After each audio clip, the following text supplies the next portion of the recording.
recording. Okay. Recording looks like it's working. Today is July 17th, 2016. I'm making this video to show my little plane here. And I've got some friends around who are going to stand around and watch me make the video. And first I want to show you is what I'm really extremely proud of is this is really the first fully working cockpit ever designed by me. And I'll show you how it works. It's really 99% working because this mixture and carb button doesn't really function. Okay, and for you guys out there listening to me, I'm actually panning inside and looking at the cockpit of the airplane and showing people what it looks like. Okay, now for normal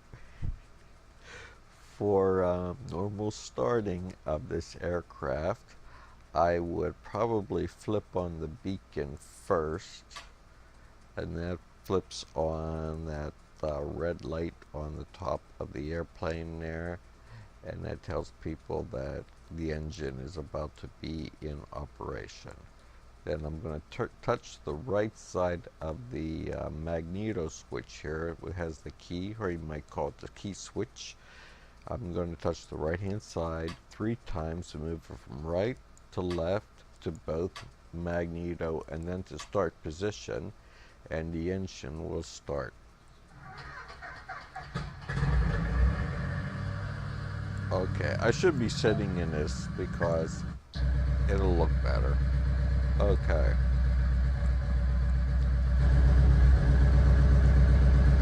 And it's a little noisy. Hold on.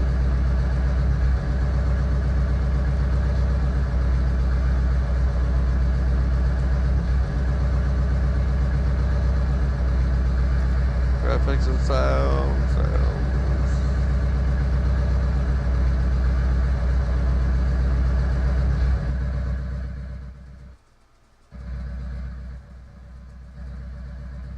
Okay, sorry about all the noise on my microphone. You can turn that down to minimum. Okay, as I show you the rest of the cockpit. Oh, damn it.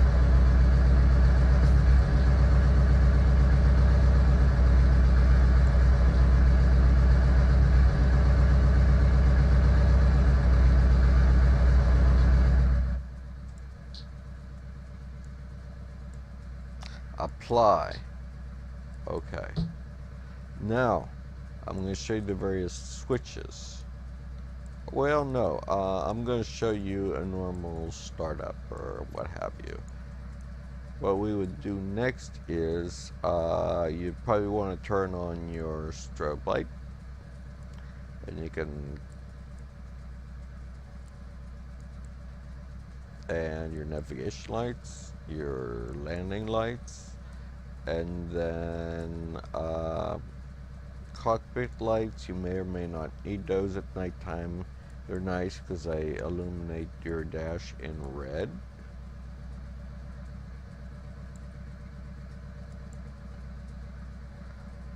Okay, and then we do have cabin lights right here, which actually turns on a bright overhead light. You'll see more of that at nighttime. Makes more sense. Okay, we have instrument lights right here, and we have, what else down here? Tight yoke or wide yoke. I suggest setting it before you get going, because it will reset all your settings for your tight yoke to work properly. Here we have the aircraft is a standard landing gear, but if I pan in here and I click that switch and then we pan back out again, look, we're on floats. Okay, And at the moment, I don't have a switch in there that'll do this for you, but if you want to make the landing gear go up, type G.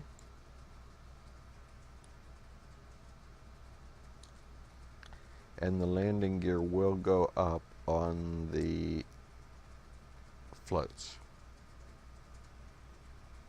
And I'm going to type G to put them back down.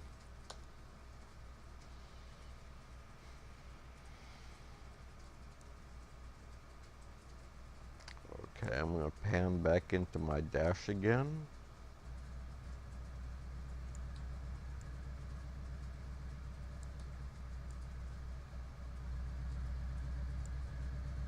Oh, I gotta get around my big head. I'm using really my highest graphics mode right now, and I must say for the video that I am set on my highest graphics settings, but this is ridiculous high and low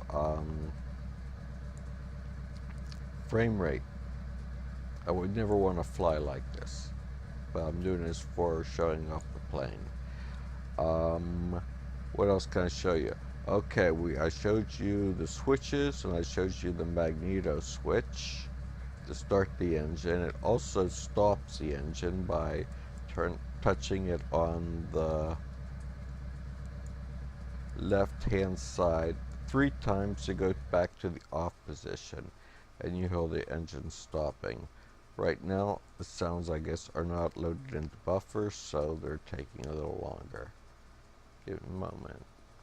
I'm not hearing a shutdown sound. There it is. Better late than never. Once that's loaded into your buffer, then it plays on proper timing. Okay, so we'll switch back to startup. Go both magnetos, then touch again for start, and then it'll go back to both by itself. Okay, now I'm going to, not going to touch the brake yet, but that's the brake right there. And this is the throttle. The throttle can be worked. It's left and right size sensitive. So if you touch the right side, it'll go in. Come on. There we go. This is extremely slow graphics, so I should do this.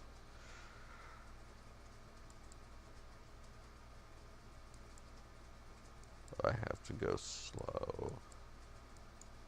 And the sounds are not catching up. Maybe they are for people there in Second Life listening. But on my end, I'm not hearing the sounds yet. Maybe as I come back down, I will.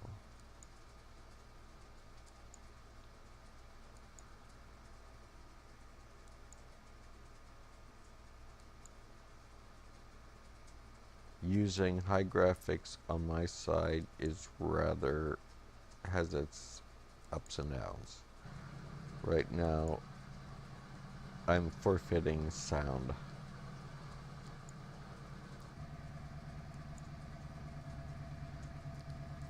Okay, but you can see what I'm doing is I'm touching the left hand side, throttle goes down as the throttle knob comes outward, and if I press the right hand side, the throttle will go inwards and your throttle will go up.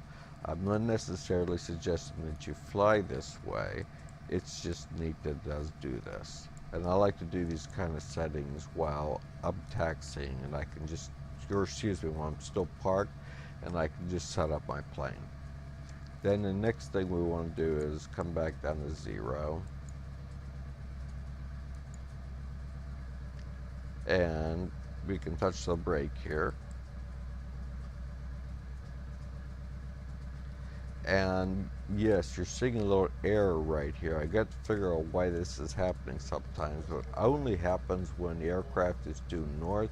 It might have something to do with a divide by 0 in the script or something like that, but as soon as you turn your aircraft a little off north, this compass will correct itself. Now I'm going to zoom out and we're going to taxi a little. I'm going to use my, oh, but I'm going to use my cam, okay. Boom, type C, nothing happens, so I have to touch inside somewhere and then touch my arrow key. And what is this? Oh no, this is because my low graphics settings. Okay, there we go.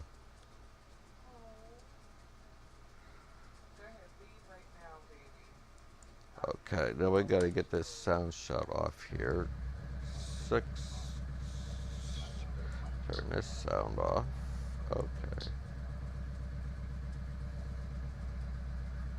And we'll turn her off just to be safe.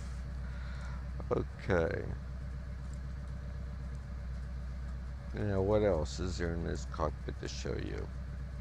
Oh yeah, all the instrumentation is working. Airspeed, compass, artificial horizon, RPMs, which is somewhere you'll have a rate between 4,000 RPM and 30,000 RPM, depending upon your throttle percent.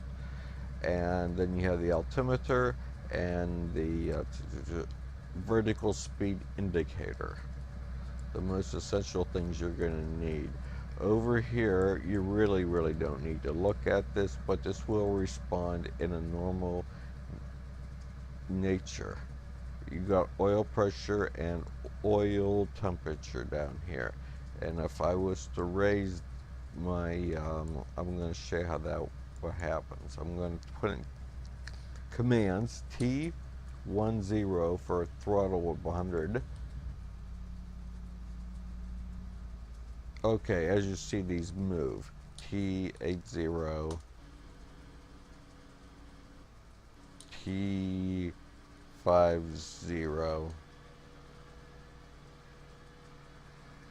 Oh, I did not put the brake on. Let's say, oh damn it, cut. How bad is the damage here? I'm afraid to zoom out, but this is a really screwed up video. Okay, I'm going to apologize for this and correct and keep going on because this is indeed a low budget video, and I made a mistake because I did not put the brake on before I started playing with the throttle.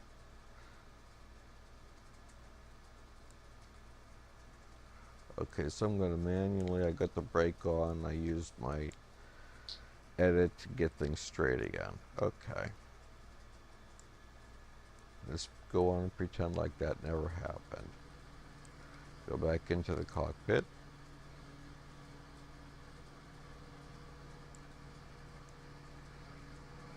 Okay, and what were we showing? Oh yeah, my RPM, which is off the charts. We're showing you these dials down here actually work. RPM is really high. Let's turn the throttle down. We're at 4. Okay, this is terribly wrong. T0.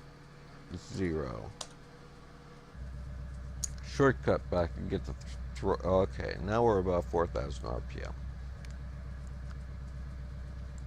Okay. Shows you anybody can act like a fool in Second Life.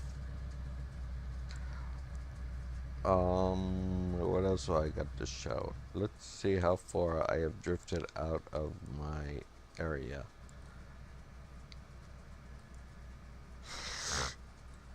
Okay, I'm like in the worst possible place right now because I think I'm right where you're supposed to be to enter the lane. Okay, hold on here.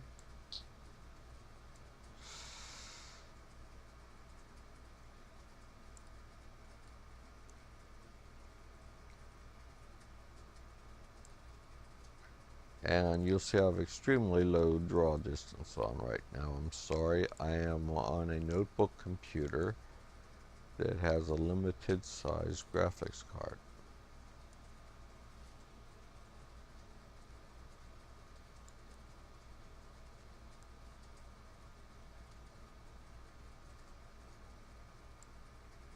Okay, let's switch to night, world, sun position, midnight. Okay. Oh, and check this out. When you're running your throttle really, really high, and I'll turn my sound back up again here. Products, preferences, sound effects.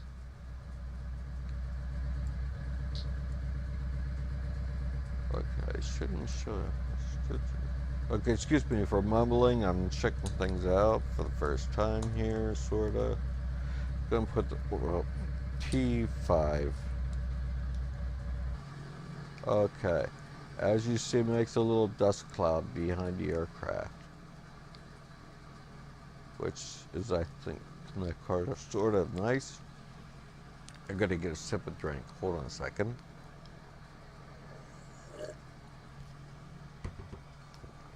Okay, and if we go to T0, which is zero throttle, it should taper off to nothing if it's working correctly. And it doesn't look like it's working correctly. I'm not sure why.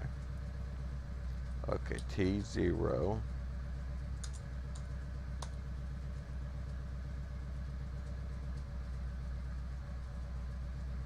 Let's go to T10.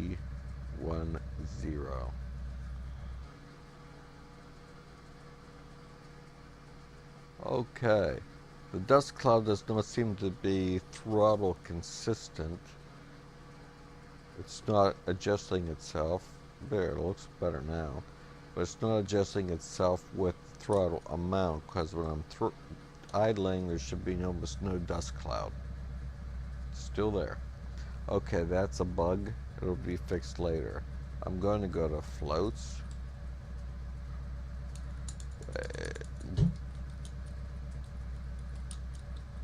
Floats off now.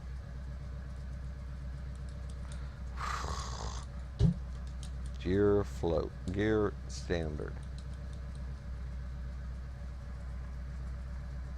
Okay. For some reason, like I suspected, that fixed that problem. It's a problem related to the gear floats, maybe. T50. T5. Okay. We're working at dust cloud. Now I wanted to show you the night effects. We turned our streaming sound effects way down here. No engine sound for the time being. Looking here quickly because we do have to finish up this video.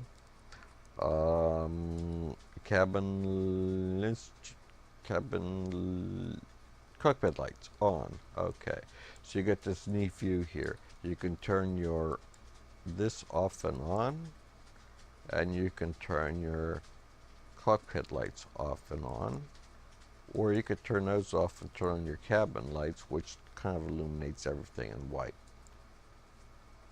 or both. And I'll show you what that looks like from a distance. Okay, that's cockpit lights, and here is cabin lights. Everything's a bit illuminated. Since it's nighttime, so it appears, because I set it for night, we should flip on the landing lights.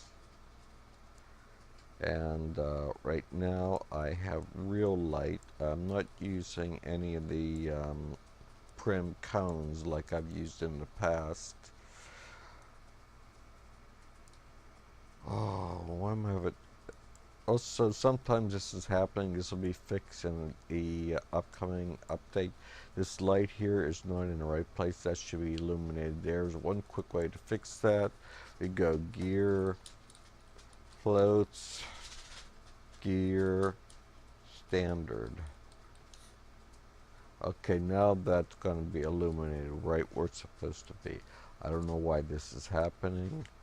We got a little bit of duct tape and chewing gum holding this plane together right now, but we're promised to get that fixed up right away.